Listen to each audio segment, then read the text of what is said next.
Hi there, welcome to a new era TMS in psychiatry. This is going to be a super quick video giving you instructions on how to fill out the patient forms online before your appointment. You should have gotten an email to enroll in our patient portal that's called Patient Ally. If you're having trouble finding it, try searching Patient Ally in your search bar in your email. You can also try it and look in your spam. Once you get this email, you're going to click right here and it's going to ask you to create a username.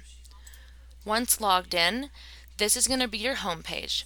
And we're going to go straight to Documents. Now, whether or not there's a red number here, I'm still going to have you click on Documents.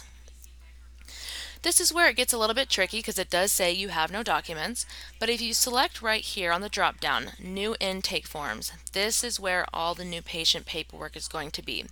Once it loads, you'll be able to start filling it out. If for any reason you're not able to fill this out before your appointment, please do show up 20 minutes early to have time for that. And we look forward to seeing you soon. Bye-bye.